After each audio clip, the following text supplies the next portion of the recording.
എന്റെ പ്രിയപ്പെട്ട സഹോദരങ്ങളെ, മക്കയുടെയും മലഞ്ചെരുവിൽ ആട്ടിൻപറ്റങ്ങളെ തീറ്റിപ്പോറ്റി, ആട്ടിൻപറ്റങ്ങൾക്ക് ഭക്ഷണം കൊടുത്ത്, ആട്ടിൻപറ്റങ്ങൾക്ക് വെള്ളം കൊടുത്ത്, ആടുകൾക്ക് പുല്ല് വെട്ടിക്കൊടുത്ത്, ആടുകൾക്ക് തീറ്റ കൊടുത്ത്, ആടുകളെ മേച്ചുകൊണ്ട് നടക്കുന്ന അബ്ദുള്ള എന്ന് പറയുന്ന ഒരു ചെറിയ ബാലനുണ്ടായിരുന്നു.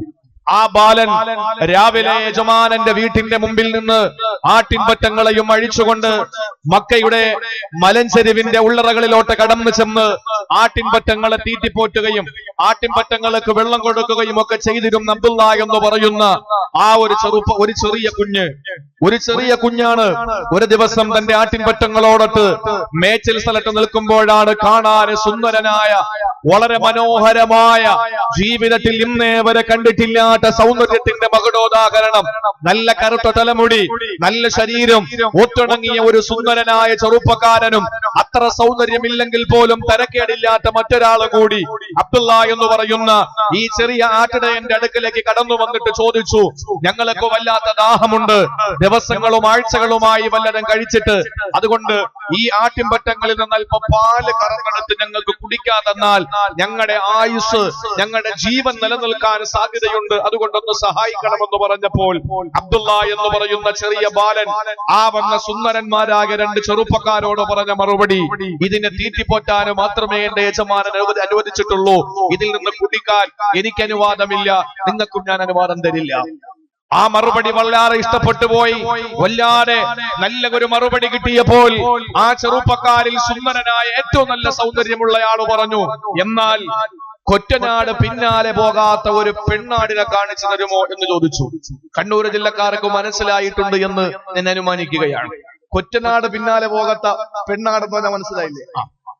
എന്ന് പറഞ്ഞാൽ മനുഷ്യരിലേക്ക് ഒന്ന് കമ്പയർ നോക്കിയാൽ കെട്ടിച്ചിട്ടില്ലാത്ത ആട്. നമുക്കാണല്ലോ കല്യാണവും വിവാഹവും നിക്കാഹൊക്കെ ഉള്ളത്, മൃഗങ്ങൾക്ക് അതൊന്നും ഇല്ലല്ലോ. അപ്പൊ കൊറ്റനാട് പിന്നാലെ പോകാത്ത ഒരു പെണ്ണാടിനെ കാണിച്ചു തരാൻ പറഞ്ഞു. എന്ന് പറഞ്ഞാൽ അങ്ങനെയുള്ള പെണ്ണാടിന് പാലുണ്ടാവൂല.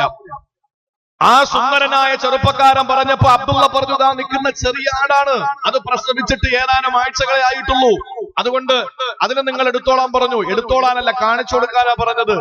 ആ സമയത്ത് ആ അബ്ദുള്ള കാണിച്ചു കൊടുത്ത ആ ചെറിയ ആടിന്റെ അടുക്കൽ ചെന്ന് കാണാൻ നല്ല സുന്ദരനായ, കാണാൻ മനോഹരമായ മുഖക്കാന്തിയുള്ള, ആകാര സൗഖ്യമുള്ള ആ ചെറുപ്പക്കാരൻ അടുത്തേക്ക് ചെന്നിട്ട് അടുത്ത് കിടക്കുന്ന അകം കുടിഞ്ഞ ഒരു ചെറിയ കല്ലെടുത്ത് ഈ ആടിന്റെ അകിടിൽ എന്തോ പറഞ്ഞുകൊണ്ടൊന്ന് തടകി. സുബ്ഹാനല്ലാഹ്, അതിന്റെ ആടിന്റെ ആ മുലക്കാമ്പുകൾ, അതിന്റെ മുലക്കാമ്പ് അത് താഴേക്ക് ഇറങ്ങി വരുന്നു. അത്ഭുതമല്ലേ? ആ അകം പൊള്ളയായ ചെറിയ കല്ലിൽ അതിൽ നിന്ന് പാല് കറന്നെടുത്തു. ആ സുന്ദരനായ ചെറുപ്പക്കാരൻ കുടിച്ചു, കൂട്ടുകാരന് കൊടുത്തു, ബാക്കി അബ്ദുള്ളാക്ക് കൊടുത്തു. മനോഹരമായി രുചികരമായ ആ പാല് കുടിച്ച് എല്ലാവരും സന്തോഷത്തോടെ നിൽക്കുമ്പോൾ എന്തോ പറഞ്ഞിട്ട് വീണ്ടും അകിടിൽ തടകി ആ മുലക്കാമ്പകത്തേക്ക് ഉൾവലിഞ്ഞു. ആ സമയത്ത് അബ്ദുള്ള അത്ഭുതപ്പെട്ടു പോയി. കാരണം എത്രയോ കൊല്ലങ്ങളായി ആട്ടിൻപറ്റങ്ങളെ മേച്ചു നടക്കുന്ന തനിക്ക് അത്ഭുതം കാണാൻ പറ്റിയില്ല. എന്താണ് സംഭവിച്ചത്? ഓടി സുന്ദരനായ ചെറുപ്പക്കാരന്റെ അടുത്ത് വന്നിട്ട് ചോദിച്ചു, നിങ്ങൾ എന്താണ് പറഞ്ഞുകൊണ്ട് അകിടിൽ തടകിയത്, എനിക്കൊന്ന് പറഞ്ഞു തരുമോ? ആ സമയത്ത് സുന്ദരനായ ചെറുപ്പക്കാരൻ പറഞ്ഞു, പറയാനുള്ള സമയമായിട്ടില്ല, അറിയുമ്പോൾ സമയമാകുമെന്ന് നീ അറിയും അതെന്താണ് എന്ന്. അത്ഭുതത്തോടെ ആ ചെറിയ കുട്ടിയുടെ മുന്നിൽ നിന്ന് രണ്ടുപേരും മറഞ്ഞു. എന്റെ പ്രിയപ്പെട്ട സഹോദരങ്ങളെ, ഞാൻ ചുരുക്കി പറയുന്നു, ഇത് മക്കയിലെ ദിനപ്രതി നടന്നു വരുന്ന ഒരു യാത്രയിൽ, അതല്ലെങ്കിൽ ഒരു ആടിനെ മേച്ച് നടക്കും ജീവിതത്തിന്റെ ഒരു ദിവസത്തിന്റെ സുപ്രഭാതത്തിൽ നടന്ന ഒരു സംഗതിയാണ് ഞാൻ നിങ്ങളോട് പറഞ്ഞത്. ആ അബ്ദുള്ള എന്ന് പറയുന്ന ചെറിയ പ്രായത്തിലെ സൂക്ഷ്മതയോടെ ജീവിച്ച ആ ചെറിയ കുഞ്ഞ് പിൽക്കാലത്ത് ആരായി മാറിയെന്നറിയുമോ? ആ അബ്ദുള്ള എന്ന് പറയുന്ന ചെറിയ കുട്ടി പിൽക്കാലത്ത് ഇന്നും എന്റെ പ്രിയപ്പെട്ടവരെ നമ്മൾ ഓരോരുത്തരും പറയുന്ന അബ്ദുല്ലാഹി ഇബ്നു മസ്ഊദ് റളിയല്ലാഹു തആല അൻഹുവിന്റെ ചെറിയ പ്രായത്തിലുള്ള സംഭവമാണ് ഞാൻ നിങ്ങളോട് പറഞ്ഞത്. അടുത്തേക്ക് വന്ന സുന്ദരനായ ചെറുപ്പക്കാരൻ അഷ്റഫുൽ ഖൽഖ് നബി മുഹമ്മദ് മുസ്തഫ, കൂടെയുള്ള വലത്തെ ഭാഗത്ത് എപ്പോഴും ഉണ്ടാകുന്ന സയ്യിദുന അബൂബക്കർ സിദ്ദീഖ് റളിയല്ലാഹു തആല അൻഹു. എന്റെ പ്രിയപ്പെട്ട സഹോദരങ്ങളെ, അല്ലാഹുവിന്റെ പ്രിയപ്പെട്ട പ്രവാചകൻ ആ പ്രവാചകന്റെ അടുക്കലേക്ക് കടന്നു വന്ന് മുസ്ലിമായി പ്രവാചകനോടൊപ്പം സഞ്ചരിക്കാനുള്ള ഭാഗ്യം കിട്ടിയ മഹാന്മാരിൽ ഈ അബ്ദുള്ള എന്ന ചെറിയ കുട്ടി പിൽക്കാലത്ത് എത്തപ്പെട്ടു എന്നുള്ളത് അദ്ദേഹത്തിന്റെ ഭാഗ്യമല്ലാതെ മറ്റെന്താണ്? കാരണം അദ്ദേഹത്തിന്റെ നാട്ടുകാരിൽ പലരും റസൂലുള്ളാഹിനെ കല്ലുവാരി എറിയുമ്പോൾ, അദ്ദേഹത്തിന്റെ നാട്ടുകാരിൽ സിംഹഭാഗവും സുജൂദിൽ കിടക്കുന്ന പ്രവാചകന്റെ ശിരസിൽ ഒട്ടകത്തിന്റെ ചീഞ്ഞളിഞ്ഞ കുടൽമാലകൾ കൊണ്ടുവന്ന് ചാർത്തി കൊടുക്കുമ്പോൾ അബ്ദുള്ള എന്ന് പറയുന്ന ചെറിയ കുഞ്ഞ് പ്രവാചകന്റെ തണലിൽ വളർന്ന് പ്രവാചകനോടൊപ്പം സന്തോഷത്തോടെ കഴിയാൻ പറ്റി എന്ന് പറയുന്നത് അത് വലിയൊരു ഭാഗ്യമല്ലേ? എത്രത്തോളം എന്ന് പറഞ്ഞാൽ ആദരവായ പ്രവാചകനോടൊപ്പം എപ്പോഴും സഞ്ചരിക്കാനുള്ള ഭാഗ്യം കിട്ടി അബ്ദുല്ലാഹിബ്നു മസ്ഊദ് റളിയല്ലാഹു അൻഹു റസൂലുള്ളാഹിയോടൊപ്പം എപ്പോഴും സഞ്ചരിക്കാം. ഏത് സമയത്തും അനുവാദമില്ലാതെ അകത്തോട്ട് കടന്നു ചെല്ലാനുള്ള ഭാഗ്യം കിട്ടിയ, ആരോടും അനുവാദം ചോദിക്കാതെ, പ്രവാചകനോട് അനുവാദം ചോദിക്കാതെ ഏത് സമയത്തും ഏത് നിമിഷത്തിലും ഏത് രാവിലായിരുന്നാലും പകലിലായിരുന്നാലും പ്രവാചകന്റെ അടുക്കൽ കടന്നു വരാനുള്ള ഭാഗ്യം കിട്ടിയ ഒരേ ഒരു വ്യക്തിയാരാ? മഹാനായ അബ്ദുല്ലാഹിബ്നു മസ്ഊദ് റളിയല്ലാഹു തആല അൻഹുവാണ്. പ്രിയപ്പെട്ട സഹോദരങ്ങളെ, എത്രത്തോളം എന്നറിയുമോ? ആ പ്രവാചകന്റെ രഹസ്യമെല്ലാം ഇബ്നു മസ്ഊദിനറിയാ. ഇബ്നു മസ്ഊദിനറിയാത്ത ഒരു രഹസ്യവും റസൂലുള്ളാഹിയുടെ ജീവിതത്തിൽ വന്നിട്ടില്ല. അതുപോലെ ഇബ്നു മസ്ഊദിന്റെ ജീവിതത്തിൽ എന്ത് രഹസ്യമുണ്ടോ അത് പുണ്യ പ്രവാചകനറിയാ. പ്രവാചകന്റെയും ഇബ്നു മസ്ഊദിന്റെയും ഇടയിൽ മറകളൊന്നുമില്ല, തടസ്സങ്ങളൊന്നുമില്ല, മതിൽ കെട്ടുകളൊന്നുമില്ല. രണ്ടുപേര് രണ്ട് ശരീരമാണേലും പക്ഷേ ഒരു മനസ്സാ. അവർ തമ്മിൽ രഹസ്യങ്ങൾ പങ്കുവെക്കുന്നവരാ. ഇബ്നു മസ്ഊദ് റളിയല്ലാഹു അൻഹു അതുകൊണ്ട് തന്നെ കൂട്ടുകാരെ പേര് വിളിച്ചതെന്തെന്നറിയോ? സാഹിബ് സിർറേ ഇബ്നു മസ്ഊദ്, സാഹിബ് സിർറേ ഇബ്നു മസ്ഊദ്. റസൂലിന്റെ രഹസ്യ സൂക്ഷിപ്പുകാരൻ എന്ന പേര് കിട്ടുകയാണ്. അല്ലാഹുവിന്റെ റസൂലിന്റെ രഹസ്യ സൂക്ഷിപ്പുകാരൻ എന്ന മനോഹരമായ ഇരട്ട പേര് കിട്ടിയ ഏത് വിഷയത്തും റസൂലുള്ളാഹിന്റെ വിഷയങ്ങളല്ല ഇബ്നു മസ്ഊദ് റളിയല്ലാഹു അൻഹുവിന്റെ മനസ്സിലുണ്ട്. ഇബ്നു മസ്ഊദിനെ ഏത് സമയം വേണമെങ്കിലും കടന്നു ചെല്ലാ. പ്രവാചകന്റെ A to Z അറിയുന്ന ഒരു വ്യക്തിയാണ് ഇബ്നു മസ്ഊദ് റളിയല്ലാഹു അൻഹു. സഹോദരങ്ങളെ, ഇബ്നു മസ്ഊദ് റളിയല്ലാഹു അൻഹുവിന്റെ ജീവിതത്തിൽ നിന്ന് ഒപ്പിയെടുത്ത ജീവിതത്തിന്റെ ശകലങ്ങളാണ് ഇന്ന് എനിക്ക് നിങ്ങളോട് പറയാനുള്ളത്. ഈ കാലഘട്ടത്തിൽ ഏറ്റവും കൂടുതൽ ചർച്ച ചെയ്യേണ്ട വിഷയമാണ്. നിങ്ങൾക്കറിയുമോ പ്രിയപ്പെട്ട സഹോദരങ്ങളെ, പ്രവാചകനോടൊപ്പം ജീവിച്ചു വരുന്നതിനിടയിൽ പരിശുദ്ധമായ ദീന പരസ്യപ്പെടുത്താത്ത കാലമുണ്ടായിരുന്നു. രഹസ്യമായി ദാറുൻ നദവയിൽ മറ്റുള്ളവർ യോഗം കൂടുമ്പോ പ്രിയപ്പെട്ട പ്രവാചകന സഹാബത്ത് യോഗം കൂടുന്നത് എവിടെയാണ്? ദാറുൽ അർഖമിലാണ്. ഇന്നും എന്റെ സഹോദരങ്ങളെ, സഫാ മലയിൽ നിന്ന് മറുവയിലോട്ട് കടന്നു പോകുമ്പോ ഹജ്ജിന് പോയവർക്കറിയാ, ഉംറയ്ക്ക് പോകുന്നവർക്കറിയാ, പരിശുദ്ധമായ സഫാ മലയിൽ നിന്ന് മറുവാ മലയിലോട്ട് കടന്നു പോകാൻ വേണ്ടിയിട്ട് സഫാ കുന്നിൽ നിന്ന് ഇറങ്ങുമ്പോ എന്റെ വലതുഭാഗത്തൊരു ജനാലയുണ്ട്, ഒരു വാതിലുണ്ട്. ആ വാതിലാരുടെ ഭവനമായിരുന്നെന്നറിയുമോ? ആ വാതിലിന്റെ ഭാഗമാരുടെ വീടായിരുന്നെന്നറിയോ? മഹാനായ അർഖം റളിയല്ലാഹു അൻഹുവിന്റെ വീടാണ്. ആ വീട്ടിൽ വെച്ച് രഹസ്യമായ ദീനിന്റെ ദഅവത്ത് നടത്തിക്കൊണ്ടിരിക്കുമ്പോഴാണ് ഹബീബായ നബി തങ്ങളോടൊപ്പം തോളോട് തോളൊരുമിന്നുകൊണ്ട് ഇബ്നു മസ്ഊദ് റളിയല്ലാഹു അൻഹു ഉണ്ട്. അന്ന് പരസ്യമായി നിസ്കരിക്കാൻ കഴിയില്ല, പരസ്യമായി നോമ്പ് പിടിക്കാൻ കഴിയില്ല, പരസ്യമായിട്ട് വിശുദ്ധ ഖുർആൻ ഓതാൻ കഴിയില്ല. ആ കാലഘട്ടത്തിൽ എന്റെ പ്രിയപ്പെട്ട സഹോദരങ്ങളെ, സഹാബത്ത് എല്ലാവരും കൂടി ഇരുന്ന് ചർച്ച ചെയ്യുകയാണ്.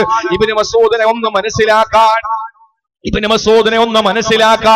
പ്രിയപ്പെട്ട സഹോദരങ്ങളെ പറയുന്ന ഒരു ചെറിയ സംഭവം മാത്രമാണ്. ഒരു ചെറിയ സംഭവം ഇബ്നു മസ്ഊദ് റളിയല്ലാഹു തആല അൻഹുവിനെ മനസ്സിലാക്കാൻ ഒരു ചെറിയ സംഭവം ഞാൻ പറഞ്ഞുകൊണ്ട് ഇൻഷാ അല്ലാഹ് എന്റെ വിഷയത്തിന്റെ കാതലായ ഭാഗങ്ങളിലേക്ക് കടന്നു പോവുകയാണ്. അല്ലാഹു നമുക്ക് മനസ്സിലാക്കാനുള്ള മഹാഭാഗ്യം നൽകി അനുഗ്രഹിക്കുമാറാവട്ടെ. നമ്മുടെ ഈ സദസ്സിൽ, ഇന്നത്തെ ഈ സദസ്സിന്റെ ഒരു പ്രത്യേകത, നമ്മുടെ ബഹുമാനപ്പെട്ട ശിഹാബ് സാഹിബ് അദ്ദേഹത്തിന്റെ മകളെയുമായി ആശുപത്രിയിൽ പോയിരിക്കുകയാണ്. അല്ലാഹു തആല ഷിഫാ നൽകി അനുഗ്രഹിക്കുമാറാവട്ടെ. ശിഹാബ് സാഹിബിന്റെ ശിഹാബ് സാഹിബിന്റെ സ്പോൺസർ നമ്മുടെ ഒരു അറബി, അല്ലാഹു ആഫിയത്തുള്ള ദീർഘായുസ് കൊടുക്കട്ടെ. ഇൻഷാ അല്ലാഹ് നമ്മുടെ ഈ സദസ്സിലെ അതിഥിയാണ്. അല്ലാഹു കബൂൽ ചെയ്യുമാറാവട്ടെ. ഇൻഷാ അല്ലാഹ് നമ്മുടെ ഈ സദസ്സിന്റെ ആദ്യം മുതൽ അവസാനം വരെ ഉണ്ടാകുമെന്നുള്ള പ്രതീക്ഷയാണ്. അല്ലാഹു നല്ല തൗഫീഖ് നൽകി അനുഗ്രഹിക്കുമാറാവട്ടെ. അള്ളാഹു നമ്മുടെ ഈ ഒരുമിച്ച് കൂടല് മനസ്സുകൾ തമ്മിൽ ശരീരം തമ്മിൽ അടുക്കുമ്പോഴാണ് മനസ്സുകൾ തമ്മിൽ അടുക്കുക. അതുകൊണ്ടാണ് നിസ്കാരത്തിന്റെ സഫുകൾ ചേർന്ന് നിൽക്കാൻ പറയുന്നത് മനസ്സുകൾ തമ്മിൽ അടുക്കാൻ വേണ്ടിയിട്ടാണ്. മനസ്സുകൾ തമ്മിൽ അടുക്കാൻ വേണ്ടിയിട്ടാണ്. നമ്മുടെ മനസ്സ് ദൂരത്തായാൽ പറ്റൂല. ഇപ്പോ നമ്മളുമായി ഒരു പ്രശ്നം ഉണ്ടാകുന്ന സമയത്ത് നമ്മൾ ഉറക്കെ സംസാരിക്കാറുണ്ട്. അടുത്ത് നിൽക്കുന്ന ഒരാളുമായിട്ട് നമ്മൾ പ്രശ്നം ഉണ്ടാകുമ്പോൾ നമ്മൾ ഉച്ചത്തിൽ സംസാരിക്കാറുണ്ട്. എന്താ അതിന്റെ കാര്യം? ഒരു ഗുരുവിനോട് ചോദിച്ചു എന്താണ് കാര്യം. അദ്ദേഹം പറഞ്ഞു, പ്രശ്നമുണ്ടാകുമ്പോൾ തമ്മിൽ സംസാരം വാക്കേറ്റം നടക്കുന്ന സമയത്ത് രണ്ടുപേരുടെയും മനസ്സൊക്കെ ദൂരെയായി പോകുന്നതാണ്. അപ്പോ ഈ മനസ്സിനെ കേൾപ്പിക്കാൻ വേണ്ടിയിട്ട് ഉച്ചത്തിൽ സംസാരിക്കുന്നതാണ്. അതുകൊണ്ടാണല്ലോ മനസ്സ് അടുപ്പമുള്ളവരാണെങ്കിൽ എത്ര ദൂരത്ത് നിന്നാലും കണ്ണുകൊണ്ട് സംസാരിക്കും. കണ്ടിട്ടില്ലേ? ഏറ്റവും അടുപ്പമുള്ളവര് എത്ര ദൂരത്താണെങ്കിലും ഒരു കണ്ണുകൊണ്ട് അവർ സംസാരിക്കും. കാരണം എന്താണ്? അവരുടെ മനസ്സുകൾ തമ്മിൽ അടുപ്പത്തിലാണ്. അതുകൊണ്ട് നമ്മൾ അടുത്തിരിക്കുമ്പോൾ നമ്മുടെ മനസ്സുകൾ അടുക്കും. അള്ളാഹു നമ്മുടെ മനസ്സുകൾ അടുപ്പിക്കട്ടെ. അള്ളാഹു താല നമ്മളെ തമ്മിൽ അടുപ്പിക്കാതെ അടുപ്പിക്കുന്ന ഒരു സാഹചര്യം അള്ളാഹു ഉണ്ടാക്കി അനുഗ്രഹിക്കുമാറാവട്ടെ. ഇബ്നു മസ്ഊദ് റളിയല്ലാഹു അൻഹു നമ്മുടെ ഇന്നത്തെ കഥാപുരുഷൻ. ഇന്നലെ സിദ്ദീഖുൽ അക്ബർ റളിയല്ലാഹു അൻഹുവിന്റെ ജീവിതത്തിലെ ഒരു ദിവസത്തെ ജീവിതം നമ്മൾ ചർച്ച ചെയ്തു. ഇന്ന് മഹാനായ ഇബ്നു മസ്ഊദ് റളിയല്ലാഹു അൻഹുവാണ്. ശ്രദ്ധയോടെ വിഷയം കേൾക്കണം. 2 മണിക്കൂറിൽ ഒരു സെക്കൻഡ് പോലും ഒരു മിനിറ്റ് പോലും ഞാൻ പ്രഭാഷണത്തിൽ കുറവ് വരുത്തൂല. അള്ളാഹു നമുക്ക് മനസ്സിലാക്കാനുള്ള തൗഫീഖ് നൽകി അനുഗ്രഹിക്കുമാറാവട്ടെ. ഒരൊറ്റ സംഭവം അദ്ദേഹത്തെ മനസ്സിലാക്കാൻ ഒരൊറ്റ സംഭവം മാത്രം ഞാൻ പറയുകയാണ്. അള്ളാഹുവിന്റെ പരിശുദ്ധമായ ഖുർആനെ ഉറക്കെ പാരായണം ചെയ്യാൻ തടസ്സം തെറ്റിച്ചുകൊണ്ട് ഇസ്ലാമിന്റെ ബദ്ധവൈരികൾ തയ്യാറായി നിൽക്കുന്ന സമയത്താണ് സഹാബത്തിന്റെ ഇടയിൽ ചർച്ച വരികയാണ്. ആരാണ് പരിശുദ്ധമായ ഖുർആൻ എന്ന് ഉറക്കെ ഓതുക? ആരാണ് പരിശുദ്ധമായ ഖുർആൻ എന്ന് ഉറക്കെ ഓതുക? ശ്രദ്ധയോടെ കേൾക്കണേ പ്രിയപ്പെട്ട സഹോദരങ്ങളെ. ഇന്ന് വരെ പരിശുദ്ധമായ ഖുർആൻ ഉറക്കെ ഓതിയിട്ടില്ല. ആരാണ് പരിശുദ്ധ ഖുർആൻ ഉറക്കെ ഓതുന്നതെന്ന് ചോദിച്ചിട്ട് സഹാബത്ത് സംസാരിക്കുന്ന സമയത്ത് ഇബ്നു മസ്ഊദ് റളിയല്ലാഹു അൻഹു ചാടി എഴുന്നേൽക്കുകയാണ്. എന്നിട്ട് പറയുകയാണ്, ഞാൻ ഓതാ, ഇത് അല്ലാഹുവിന്റെ കലാമല്ലേ, അല്ലാഹുവിന്റെ പരിശുദ്ധമായ ഖുർആനല്ലേ. എനിക്ക് മടിയില്ല, തടസ്സമില്ല, എനിക്ക് ആരെയും പേടിയില്ല. വിശുദ്ധമായ ഖുർആൻ പരസ്യമായിട്ട് ഞാൻ ഓടുന്നതിന് യാതൊരു മടിയും എനിക്കില്ല. സഹാബത്ത് പറഞ്ഞു, ഇബ്നു മസ്ഊദ് നീ അങ്ങനെ ഓതരുത്. കാര്യം എന്തെന്നറിയുമോ? ശത്രുക്കൾ നിന്നെ മർദ്ദിക്കുന്ന സംശയമില്ല. എല്ലാവരും പേടിച്ചിരിക്കുന്ന സമയത്താണ്. എന്റെ സഹോദരങ്ങളെ, ഇബ്നു മസ്ഊദ് റളിയല്ലാഹു തആല എന്ത് ചെയ്തെന്നറിയുമോ? അല്ലാഹുവിന്റെ പരിശുദ്ധമായ ഖുർആൻ, അല്ലാഹുവിന്റെ പരിശുദ്ധമായ ഖുർആൻ ഒന്ന് ശ്രദ്ധയോടെ കേൾക്കുന്ന പ്രിയപ്പെട്ട സഹോദരങ്ങള്, ഇന്ന് ഈ കാങ്കോലിൽ വെച്ച് ഖുർആൻ ഉറക്കെ ഓടുന്നത് ഒരു ഹൈന്ദവന് തടസ്സം നിൽക്കൂല, ഒരു ക്രൈസ്തവന് തടസ്സം നിൽക്കൂല. നിങ്ങൾക്കറിയുമോ, ബി ജെ പി എന്ന ഭാരതീയ ജനതാ പാർട്ടി രാജ്യം ഭരിക്കുമ്പോ ഈ ബി ജെ പിയുടെ നേതാവായിരുന്ന ഒരു സഹോദരൻ ആക്സിഡന്റിൽ അപകടത്തിൽ വെടിയേറ്റ് കിടക്കുകയാണ്. വെടിയേറ്റ് കിടക്കുന്ന സമയത്ത് മനസ്സിന്റെ സമാധാനത്തിന് വേണ്ടിയിട്ട്, ശരീരത്തിൽ വെടിയേറ്റതിന്റെ വേദന മാറാൻ വേണ്ടിയിട്ട് ഉത്തർപ്രദേശിലെ 60ഓളം വരുന്ന മൗലാനമാരെ വിളിച്ചു വരുത്തിയിട്ട് പ്രിയപ്പെട്ട സഹോദരങ്ങളെ വിശുദ്ധ ഖുർആൻ ഓദിപ്പിക്കുകയാണ്. എന്തിനെന്നറിയുമോ? ഖുർആൻ കേട്ടുകൊണ്ട് മനസ്സിനൊന്ന് സമാധാനം വരാ, മനസ്സിനൊരു ആനന്ദമുണ്ടാകാ, മനസ്സിന്റെ വിഷമങ്ങളൊന്ന് മാറാൻ വേണ്ടിയിട്ട്. മഹാജനെന്ന് പറയുന്ന ബിജെപിയുടെ നേതാവ് വെടിയേറ്റ് കിടക്കുമ്പോ സഹോദരങ്ങളെ മൗലാനമാരെ 60ഓളം യുപിയിലെ മൗലാനമാരെ വിളിച്ചുകൊണ്ടുവന്ന് പരിശുദ്ധ ഖുർആൻ ഓതിയിട്ട് കേട്ടെങ്കിൽ ഇന്ന് ഖുർആൻ ഓതുന്നതിന് തടസ്സമില്ല, ഇന്ന് ഖുർആൻ ഓതപ്പെടുന്നതിന് തടസ്സമില്ല. ഇന്ന് ഏതെങ്കിലും ഒരു ഭാഗത്ത് വിശുദ്ധമായ ഖുർആനിന്റെ ആയത്തുകൾ മുഴങ്ങി കേൾക്കുന്നതിന് ഒരു ഹൈന്ദവന് തടസ്സം നിൽക്കൂല, ഒരു ക്രിസ്ത്യാനി തടസ്സം നിൽക്കൂല. എന്തേ സഹോദരങ്ങളെ, നിങ്ങൾക്കറിയുമോ? പക്ഷെ റസൂലുള്ളാഹിന്റെ കാലഘട്ടത്തില്, ഇസ്ലാമിന്റെ ആവിർഭാവ കാലഘട്ടത്തില് ഖുർആൻ ഇറക്കി ഓടാൻ തടസ്സമുണ്ടായിരുന്നു. ഖുർആൻ ഇറക്കി ഓടാൻ അനുവദിക്കില്ല. ആ സമയത്ത് ആരാണെന്ന് ഉറക്കെ ഓടുന്നതെന്ന് ചോദിച്ചപ്പോ ഇബ്നു മസ്ഊദ് റളിയല്ലാഹു തആല അൻഹു പറയുകയാണ്, ഞാനൊന്ന് ഉറക്കെ ഓടിയാലോ? വേണ്ട വേണ്ട സഹോദരങ്ങളെ, ഇത് സത്യരീനാണ്. വിശുദ്ധമായ ഖുർആൻ പടച്ചവന്റെ കലാമാണ്. ലോകത്തിന്റെ എല്ലാ നിയന്ത്രണങ്ങളും ഏറ്റെടുത്തിരിക്കുന്ന സർവാധിനാഥനായ പടച്ചതമ്പുരാന്റെ പരിശുദ്ധമായ കലാമാണ്. അതുകൊണ്ട് ഓടുന്നതിന് തടസ്സമില്ലെന്ന് പറഞ്ഞുകൊണ്ട് ഇബ്നു മസ്ഊദ് റളിയല്ലാഹു തആല അൻഹു വരികയാണ്. ഓടുകയാണ്. എവിടേക്കാ? പരിശുദ്ധമായ മഖാം ഇബ്രാഹിമിന്റെ അടുത്തുള്ള വലിയൊരു പാറപ്പുറത്ത് കയറുകയാണ്. സഹോദരങ്ങളെ ശ്രദ്ധയോടെ കേൾക്കണേ. ഇബ്നു മസ്ഊദ് റളിയല്ലാഹു അൻഹു കടന്നു വരുമ്പോ കഅബാലയത്തിന്റെ 4 ഭാഗത്തെ കടൽ കുറച്ചുകൊണ്ട് മക്കക്കാരിരിക്കുകയാണ്. അവരിൽ നിന്നൊരു അടിയങ്ങാന കിട്ടിപ്പോയാ അവരെ മർദ്ദിച്ച് വശരാക്കി കഴിഞ്ഞ സഹോദരങ്ങളെ, ഒളിഞ്ഞിരിക്കുന്ന റസൂലുള്ളാഹിന്റെ സഹാബത്തിന്, ദീനുമായി ബന്ധപ്പെട്ട് ജീവിച്ചു കൊണ്ടിരുന്ന സഹാബത്തിന് പരസ്യമായിട്ട് രംഗത്ത് വരാൻ മടിയുള്ള സമയത്താണ്, അതിനുള്ള ആഹ്വാനം അല്ലാഹു കൊടുക്കാത്ത സമയത്താണ് പരിശുദ്ധമായ മഖാം ഇബ്രാഹിമിന്റെ തൊട്ടടുത്തുള്ളതായ പാറപ്പുറത്ത് കയറുകയാണ്. എന്നിട്ട് ഓതുകയാണ് സഹോദരങ്ങളെ അല്ലാഹുവിന്റെ പരിശുദ്ധമായ ഖുർആനിന്റെ പുതുമാരനേതാ. അല്ലാഹുവിന്റെ ഖുർആനിന്റെ പുതുമാരനേതെന്നറിയുമോ? സൂറത്തുർ റഹ്മാൻ. സൂറത്തുർ റഹ്മാൻ മനോഹരമായിട്ട് ഓതുകയാണ്. പരിശുദ്ധമായ കഅബാലയത്തിന്റെ തൊട്ടടുത്തുള്ള മഖാം ഇബ്രാഹിമിന്റെ ചാരപ്പുള്ള പാറപ്പുറത്ത് കയറി നിന്നുകൊണ്ട് ഇബ്നു മസ്ഊദ് ഓതുകയാണ്. അർ-റഹ്മാൻ അല്ലമൽ ഖുർആൻ ഖലഖൽ ഇൻസാൻ അല്ലമഹുൽ ബയാൻ. അല്ലാഹുവിന്റെ പരിശുദ്ധമായ ഖുർആൻ ഓതുമ്പോ സഹോദരങ്ങളെ ശത്രുക്കള് വടിയും തടിയുമായി ഓടുകയാണ്. കരിങ്കല്ലുകൾ പറക്കിക്കൊണ്ട് വന്ന് ഇബ്നു മസ്ഊദിന്റെ ശരീരത്തെ വലിച്ചെറിയുകയാ. സഹോദരങ്ങളെ കഅബാലയത്തിന്റെ മഖാം ഇബ്രാഹിമിന്റെയും നടുവിലിട്ട് മഹാനായ ഇബ്നു മസ്ഊദിനെ മർദ്ദിക്കുകയാണ്. ശരീരത്തിൽ നിന്ന് നയാഗ്ര പോലെ ചാലിട്ടൊഴുകുന്ന രക്തമൊലിപ്പിച്ചുകൊണ്ട് ഇബ്നു മസ്ഊദ് കയറി പോവുകയാണ് സഹാബത്തിന്റെ മുമ്പിൽ. അവിടെ ചെല്ലുമ്പോ സഹാബത്ത് പറയുന്നു, ഇബ്നു മസ്ഊദേ, ഞങ്ങളെ പേടിച്ച് തന്നെയാണ്, ഞങ്ങളെ ഭയപ്പെട്ട തന്നെയാണ് ഇബ്നു മസ്ഊദേ. ഞാൻ നിങ്ങളുമാണെങ്കിൽ എന്താണ് പറയുക? ഇനി ഞാൻ ഖുർആൻ ഉറക്കെ ഓടൂല, ഇനി ഞാൻ ഖുർആൻ ഉറക്കെ ഓടൂല. ഇല്ല, ശത്രുവിന്റെ മുമ്പിൽ ചെന്ന് ആദർശത്തെ അടിയറവ് പറയുന്നവരല്ല സഹാബത്ത്.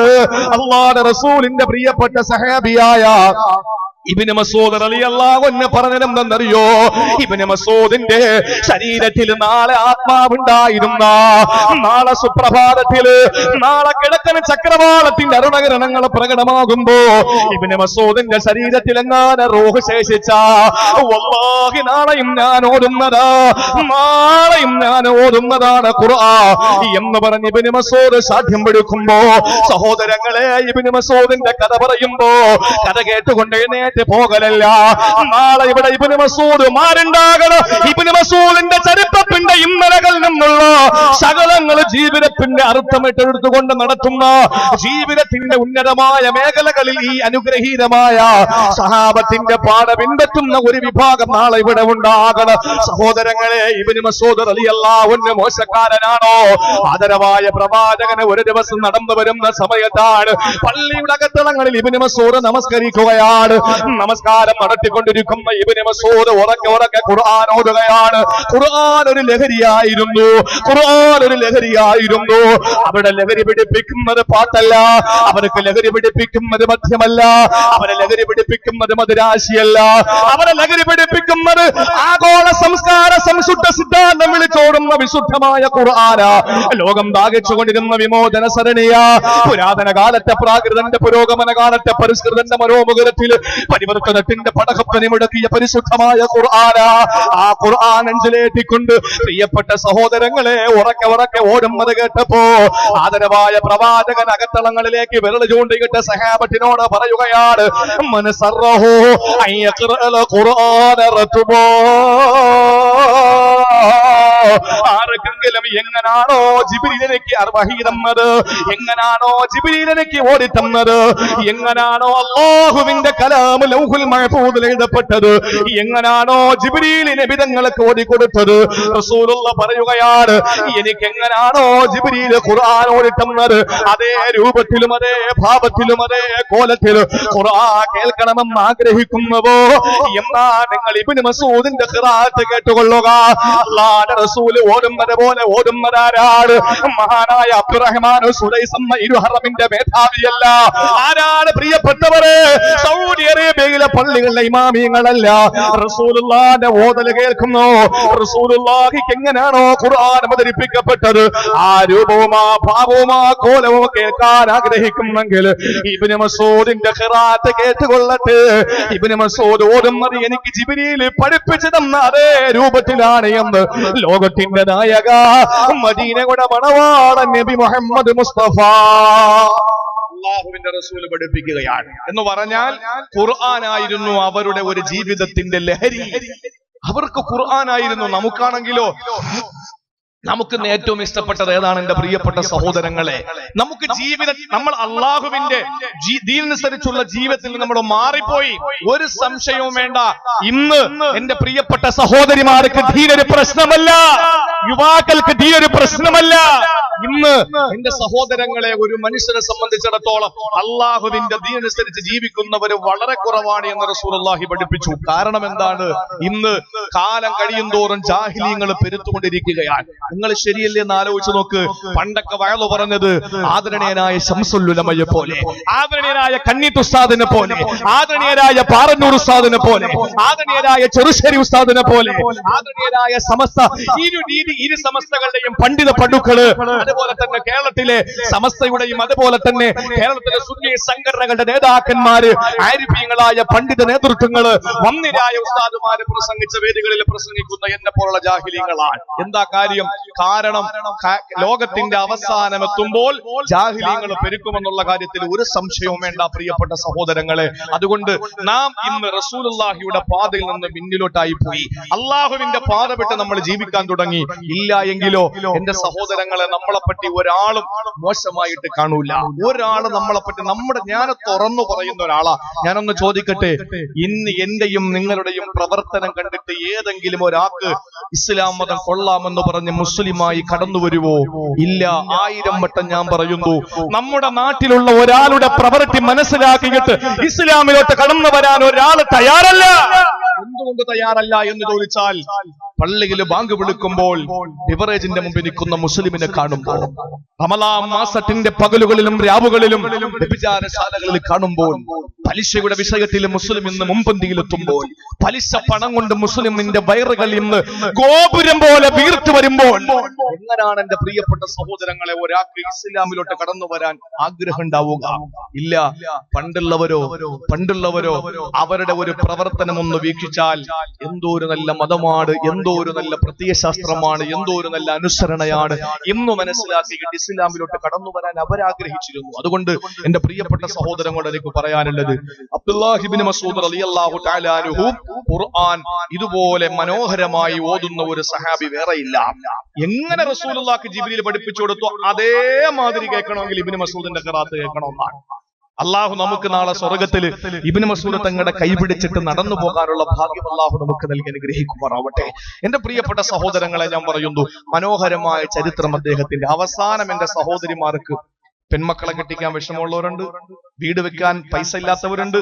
പൈസ കിട്ടുന്ന ഒരു ചെറിയ എളുപ്പ വഴി ഞാൻ പറഞ്ഞുതരാം. ഇബ്നു മസ്ഊദിന്റെ ഈ പ്രസംഗത്തിന്റെ ഏറ്റവും ഒടുവിൽ നിങ്ങൾ ശ്രദ്ധയോടെ കാത്തിരുന്നാൽ പൈസ ഉണ്ടാക്കാനുള്ള ഒരു പരിപാടി ഞാൻ പറഞ്ഞുതരാം ഇൻഷാ അല്ലാഹ്. അപ്പൊ നിങ്ങളെ ഒതുക്കി എന്നാൽ അങ്ങ് സംഘാടകർക്ക് പറഞ്ഞു കൊടുത്താൽ പോലെ ഉസ്താദ് ഈ പിരിക്കേണ്ട ആവശ്യമില്ലല്ലോ, അങ്ങനെയൊക്കെ ചോദിക്കാൻ എന്ന മറുപടി എനിക്കില്ല. എന്റെ പ്രിയപ്പെട്ട സഹോദരങ്ങളെ, ഇബ്നു മസ്ഊദ് തങ്ങൾ നമ്മുടെ ഇന്നത്തെ കഥാപുരുഷനാണ്. ഞാൻ പറയുന്നു, ഒരു ദിവസം റസൂലുള്ളാഹി നടന്നു വരുമ്പോ അദ്ദേഹം ദുആ ചെയ്യുന്ന കണ്ടിട്ട് കൂടെ ആളുകളുണ്ട്. ഒന്ന് ചിന്തിക്കണം. റസൂല് പറഞ്ഞു, ചോദിക്കൂ ഇബ്നു മസ്ഊദേ, നൽകപ്പെടും, ഉറപ്പാ. ആരാ പറയുന്ന? റസൂലുള്ളാഹി. ചോദിച്ചോ ഇബ്നു മസ്ഊദേ, നൽകപ്പെടും എന്ന് പറഞ്ഞാൽ നിങ്ങൾ ചോദിക്കുന്നതിനൊക്കെ അല്ലാഹ് മറുപടി തരുമെന്ന് പറഞ്ഞപ്പോ അടുത്ത് നിൽക്കുന്ന അബൂബക്കർ സിദ്ദീഖും ഉമർ തങ്ങളും ഒക്കെ പരസ്പര സഹാബത്ത് മുഖത്തോട് മുഖം നോക്കാൻ. എന്തിനാണ് സിദ്ദീഖ് ഉമർ റളിയല്ലാഹു അൻഹു ചിന്തിച്ചു, ഈ വിവരം നാളെ എനിക്ക് ഇബ്നു മസ്ഊദിനോട് പറയണം. ഇബ്നു മസ്ഊദ്, നീ ഇന്നലെ രാത്രി ദുആ ചെയ്യുമ്പോൾ റസൂലുള്ളാഹി പറഞ്ഞു നീ ചോദിച്ചോ നൽകപ്പെടുമെന്ന് പറഞ്ഞു. അപ്പൊ നീ ദുആക്ക് ഇജാബത്തുള്ള ആളാണ് എന്ന് അള്ളാന്റെ റസൂല് പറഞ്ഞു എന്ന് എനിക്ക് നേരം വെളുക്കുമ്പോൾ തന്നെ സുബൈക്ക് പള്ളി വന്നാൽ പറയാൻ പറ്റൂല. കാരണം ആളുകൾ ആരെങ്കിലും ഒക്കെ പറഞ്ഞു കൊടുക്കും. അപ്പൊ സുബൈക്ക് മുമ്പ് തന്നെ വീട്ടിൽ ചെന്നിട്ട് ഈ വിവരം പറഞ്ഞു ഉമർ റളിയല്ലാഹു അൻഹു മനസ്സിൽ ആഗ്രഹിച്ചുകൊണ്ട് കിടക്കുകയാണ്. അങ്ങനെ സുബഹിന്റെ ബാങ്ക് കേൾക്കുന്നതിന് മുമ്പ് തന്നെ എഴുന്നേറ്റു. കാരണം പള്ളിയിൽ ബാങ്ക് കേട്ടാ പിന്നെ പള്ളിയിൽ വരുവാൻ. ഓ പള്ളിയിൽ വന്നാൽ വേറെ ആരെങ്കിലും പറഞ്ഞാൽ എനിക്ക് ആ പ്രതിഫലം കിട്ടൂല. നമ്മളാണെങ്കിലോ, ഓ നമ്മുടെ മനസ്സാണെങ്കിലോ, നബി തങ്ങളെങ്ങാനും അങ്ങനെ പറഞ്ഞാൽ ഒന്ന് ചിന്തിച്ചു നോക്കിയേ. ചോദിച്ചോ നൽകപ്പെടുമോ എന്ന് പറഞ്ഞാൽ നമ്മൾ നബി എന്ന് വിളിക്കും. ഈ കാലഘട്ടത്തിൽ അള്ളാന്റെ റസൂൽ ഇല്ലാത്തത് എത്രയോ നന്നായി. കാരണം എന്താണ്? ഏത് സംഘടന നിൽക്കും, ഏത് സംഘടന നിൽക്കും? ഞാൻ വിഷമത്തോടു കൂടി പറയാൻ, എന്റെ പ്രിയപ്പെട്ട സഹോദരങ്ങളെ, അഭിപ്രായ വ്യത്യാസങ്ങൾ നമുക്ക് ഉണ്ടാവും. അത് ഇന്നല്ല, അന്നും ഉണ്ടായിരുന്നു. പക്ഷെ നമ്മൾ ഒറ്റക്കെട്ടാകണം. അള്ളാഹു തൗഫീക്ക് നൽകട്ടെ. എന്റെ സഹോദരങ്ങളെ, നേരെ ഉമറത്തങ്ങൾ എഴുന്നേറ്റ് പോകുമ്പോ ആരോ ഇബ്നു മസ്ഊദിന്റെ വീട്ടിൽ നിന്ന് പുറത്തിറങ്ങി. ചിന്തിച്ചു, അൽഹംദുലില്ലാഹ്, ഇദ്ദേഹം ഒന്ന് നേരത്തെ ആണല്ലോ പുറത്തിറങ്ങുന്നത്. എന്തായിരുന്നാലും ഇപ്പൊ വന്നത് നന്നായി. കാരണം പിന്നീടായി പോയിരുന്നെങ്കിൽ ഇദ്ദേഹം പള്ളി എത്തിയനെ, വേറെ ആരെങ്കിലും ഒക്കെ കാര്യം പറഞ്ഞനെ. അല്ലെങ്കിൽ അബൂബക്കറിനെ വിശ്വസിക്കാൻ പറ്റൂല. കാര്യം അബൂബക്കർ എല്ലാത്തിലും മുമ്പന്തിയില്ല. സമാധാന ഇബ്നു മസ്ഊദ് വീട്ടിലുണ്ട്, കാരണം പുറത്തേക്ക് ഇറങ്ങുന്നേ ഉള്ളൂ. അങ്ങനെ ഇബ്നു മസ്ഊദ് അവിടെ നിന്ന് ഇറങ്ങി ഉമർ റളിയല്ലാഹു അൻഹു വീട്ടിലേക്ക് ഓടി. അടുത്തടുത്തെത്തിയപ്പോൾ ഉമർ തങ്ങൾ ഞെട്ടിപ്പോയി. ഇറങ്ങി വരുന്നത് ഇബ്നു മസ്ഊദ് അല്ല, പിന്നെ ആരാ? അബൂബക്കർ സിദ്ദീഖ് റളിയല്ലാഹു അൻഹു. ചിന്തിച്ചേ, രാത്രി കിടന്നിട്ട് ഉറക്കം വന്നില്ല, രാത്രി തന്നെ വെച്ച് പിടിച്ചു. എന്തു പറയാനാ? സ്വന്തം കാര്യം പറഞ്ഞോട്. നമുക്ക് കല്യാണ വീട്ടിൽ പോയാൽ പുതിയാപ്പിളാകണം, മരണ വീട്ടിൽ പോയാൽ മയ്യത്താകണം. നമുക്ക് എവിടെ നമ്മളാകണം, ഇതല്ലേ നമ്മുടെ ആഗ്രഹം. അവിടെ ചെന്നു കാര്യം പറഞ്ഞപ്പോ ഉമർ റളിയല്ലാഹു അൻഹു ചോദിച്ചു, നീ എവിടെ പോവാ?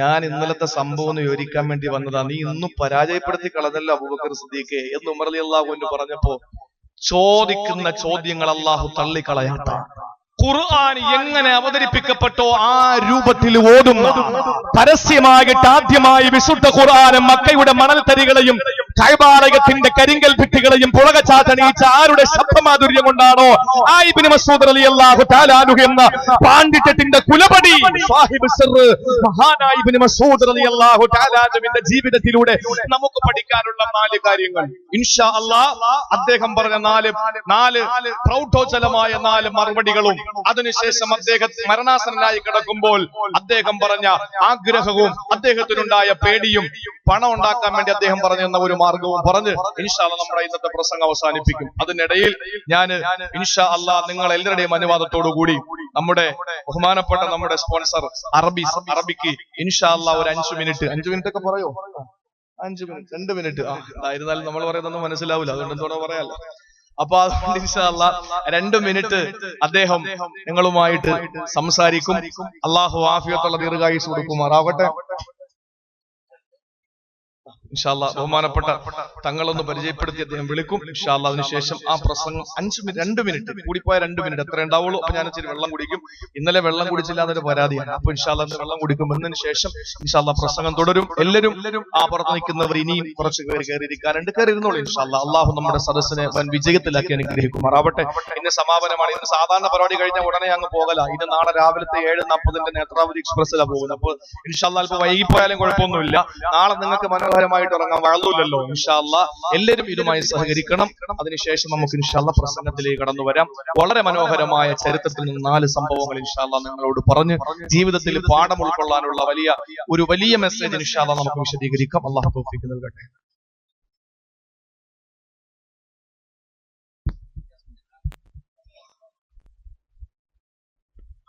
ഫളീലത്തുൽ الشيخ صلاح عبد الله صائغ. السلام عليكم ورحمة الله وبركاته. أرحبكم ترحيبا بالغا لحضوركم في هذه الحفلة المباركة. نحن فرحون مسرورون لحضوركم في بلدنا، خصوصا في مجلسنا هذا. بارك الله فيك وفي أهلك وفي معاملتك وفي كل أمورك. طول الله عمرك. أرحبكم للخطبة الموجزة وإلقاء كلمة الشكر والفرح والسرور في هذه الحفلة المباركة. فتفضل مشكور.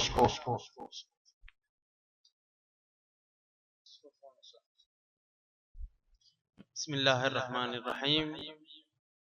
أتفضل بشكر السيد علي سيد حسين وكل الحضور بالاشتراك. إن شاء الله تكونوا مرتاحين في كيرلا، وهي منطقة جميلة الحمد لله على كل حال. أنا صلاح كيف شو اسمه صديق شهاب من البحرين. الحمد لله على الشعب الطيب الكريم. إن شاء الله ما قصرتم بالحضور، وأنا أتشرف بحضوركم في اللقاء. إذا عندكم أي واحد سؤال يسأل، احنا حابين ان انتم تكونون حافظين القرآن، حافظين والهداية.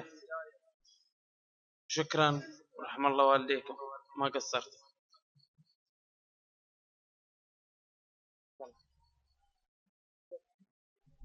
ശുക്രൻ, അൽഫ് ശുക്രൻ.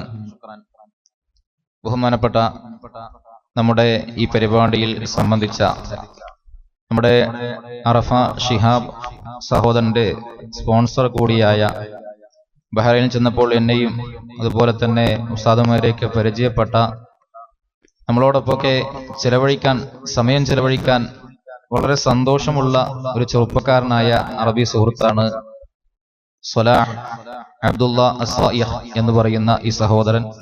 അദ്ദേഹം ഇവിടെ വന്നത് ഷിഹാബിന്റെ വീട് കൂടലുമായിട്ടാണ് വന്നത്. നിങ്ങൾ ഈ പരിപാടിയിൽ സംബന്ധിക്കുന്നത് കാണാൻ എനിക്ക് വല്ലാത്ത സന്തോഷമാണ്. നമ്മുടെ കേരളത്തെ സംബന്ധിച്ചിടത്തോളം അദ്ദേഹം പറഞ്ഞത് ജൗ ബാരിദ് എന്നാണ് പറഞ്ഞത്. അന്തരീക്ഷം വളരെ തണുപ്പുള്ള നാടാണ്, എനിക്ക് വല്ലാത്ത സന്തോഷമായിട്ടുണ്ട് എന്നാണ് അദ്ദേഹം നമ്മുടെ നാടിനെ പറ്റി പറഞ്ഞത്. എല്ലാ അർത്ഥത്തിലും നമ്മളോടൊപ്പം ഈ പരിപാടിയിൽ സംബന്ധിച്ചതിന് അദ്ദേഹത്തിന് എല്ലാവിധ നന്ദിയും കടപ്പാടും അറിയിക്കുന്നു. ബഹുമാനപ്പെട്ട ഉസ്താദിന്റെ പ്രഭാഷണം തുടർന്നു. ഉസ്താദിനെ സാദരം ക്ഷണിക്കുന്നു.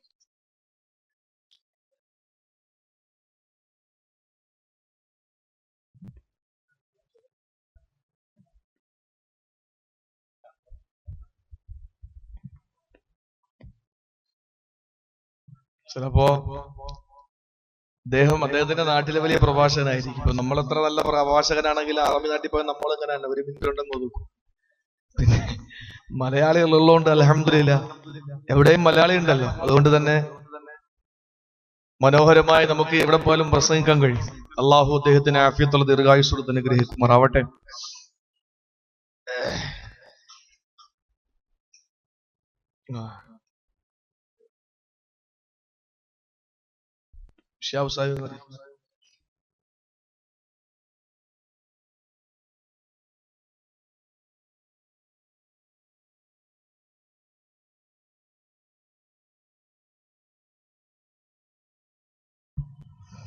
പ്രിയപ്പെട്ട സഹോദരങ്ങളെ, നമ്മൾ പറഞ്ഞു വന്ന വിഷയം ഇബ്നു മസ്ഊദ് റളിയല്ലാഹു തആല അൻഹു, മഹാനായ ഉമർ ബിൻ ഖത്താബ് റളിയല്ലാഹു തആല അൻഹു ഒരു സംഘം മക്കയിൽ നിന്ന് യാത്ര തിരിച്ചു. ശ്രദ്ധയോടെ നിങ്ങൾ കേൾക്കണം ഈ വിഷയം. മക്കയിൽ നിന്ന് യാത്ര തിരിച്ച ഉമർ റളിയല്ലാഹു തആല അൻഹു അടങ്ങുന്ന ഒരു സംഘം മക്ക വിട്ട് കുറച്ചങ്ങോട്ട് യാത്ര ചെയ്തപ്പോൾ എതിരെ മറ്റൊരു സംഘം വരുന്നതായിട്ട് കണ്ടു. നല്ലൊരു വിഷയമാണ്. എതിരെ ഒരു സംഘം വരുന്നു എന്ന് പറഞ്ഞാൽ, ഇന്ന് നമ്മൾ അങ്ങോട്ട് വണ്ടി ഓടിച്ചു പോകുമ്പോൾ എതിരെ വണ്ടി ഓടിച്ച ഒരാൾ വന്നാൽ നമ്മുടെ ഇഷ്ടത്തിനനുസരിച്ച് അവന് സൈഡ് തന്നില്ല എങ്കിലും നിലമ്പൂർ സംഭവിച്ചതുപോലെ അവന് നമ്മൾ വെട്ടിക്കിടത്തും. അതാ കേരളക്കാരുടെ സ്വഭാവം. അന്ന് എതിരെ വരുന്നത് ഒട്ടകമാണ്. ഒട്ടകത്തിൽ യാത്ര ചെയ്യുന്ന ഒട്ടകത്തിൽ വെച്ച്, അതല്ലെങ്കിൽ മറ്റുള്ള സംവിധാനത്തോടു കൂടി യാത്രക്കാർ വരികയാണ്. ഉമർ റളിയല്ലാഹു അൻഹു അടങ്ങുന്ന സംഘം ഇവിടെ നിന്ന് മക്കയിൽ നിന്ന് അങ്ങോട്ട് പോകുന്നു. അങ്ങനെ പോകുന്ന സമയത്ത് എതിരെ വരുന്നവർ എവിടെ നിന്നുള്ളവരാണ്, എങ്ങോട്ട് പോകുന്നു എന്നൊക്കെ ചോദിക്കുന്ന ഒരു പതിവുണ്ട് അറബികൾക്ക്. ആ സമയത്ത് ഉമർ റളിയല്ലാഹു അൻഹു ഇരിക്കുന്ന സംഘത്തിൽ നിന്ന് ഒരാൾ വിളിച്ചു ചോദിച്ചു, ഏയ് നിങ്ങൾ എവിടെ നിന്നാ വരുന്നേ? എതിരെ വരുന്ന സംഘത്തോട് ചോദിക്കാൻ, നിങ്ങൾ എവിടെ നിന്നാ വരുന്നേ? ആ സമയത്ത് അവിടെ നിന്ന് വന്ന മറുപടി പരിശുദ്ധ ഖുർആനിന്റെ ഒരായത്താണ്. എവിടെ നിന്ന് നിങ്ങൾ വരുന്നു എന്ന് ചോദിച്ചപ്പോൾ ആ സംഘത്തിൽ നിന്ന് മറുപടി വരികയാണ്,